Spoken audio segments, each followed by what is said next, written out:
Has your trainer ever told you to soften up? So weird.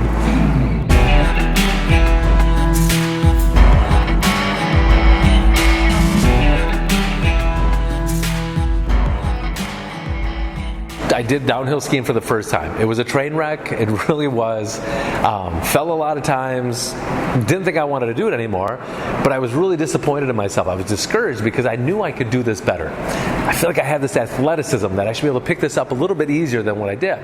So I ended up taking some lessons. And I took this lesson, and of course, what did the instructor tell me? He's like, you're too tight, you're too rigid. And of course my body's tight, of course my body's rigid, because it's afraid to fall. It doesn't want to fall, so it's trying to protect me. But when I found out that I could be looser, I could let my knees bend a little bit more, then the skis moved better. I was able to navigate myself down the hill without falling at all.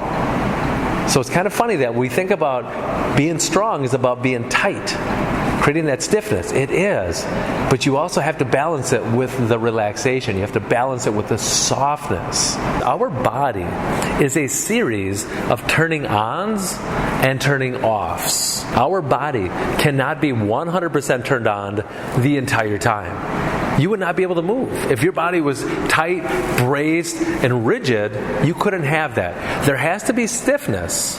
There has to be this almost super stiffness in parts of your body, but at the same time, there has to be almost a super relaxation, a super softness in other parts. And that allows you the ability to move. And not just move, but move efficiently.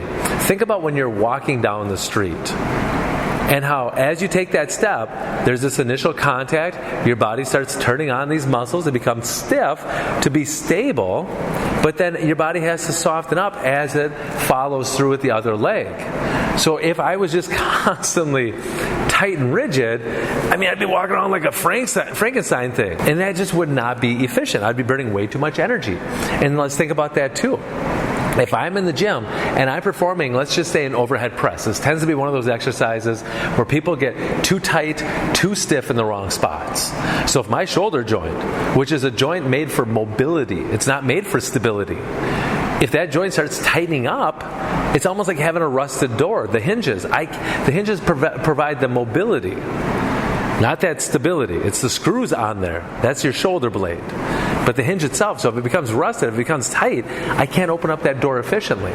So that's my shoulder. If I'm overhead pressing, but I'm creating all the stiffness in that shoulder joint, and I try to press, well, that's going to become more of an arm exercise and not allowing your body to express its full strength and potential through the core muscles. Creating too much stiffness is actually a way for your body to produce false stability. It's trying to protect you, for sure. Your brain is trying to protect you, so it's creating that stiffness so you can be more stable. Because when you jump into your exercise, your body's going to stiffen up. It's going to create that tension, but you're only going to be able to function better if you let go of that tension quickly. So those strategies, being able to breathe, and when I soften up my body, I can breathe more efficiently. And this all helps for the whole system, while whether you're training on the floor here, but you can use those strategies as you're loosening up in between the exercises, right? To the strategies outside the gym. So even though you might not be lifting outside the gym, you might find that tension in your life. And all of a sudden you just know that you could just shake it off a little bit. Shaking is one of the best things you can do. And I know shaking, when you start doing it, you feel super silly, and that's okay. I like to say the more silly you feel, the better you're shaking, because the whole goal is to let all that stiffness go. Find out how you can maximize your relaxation during the set, and in between the sets, and especially after the sets, when you're done with your workout. You're welcome.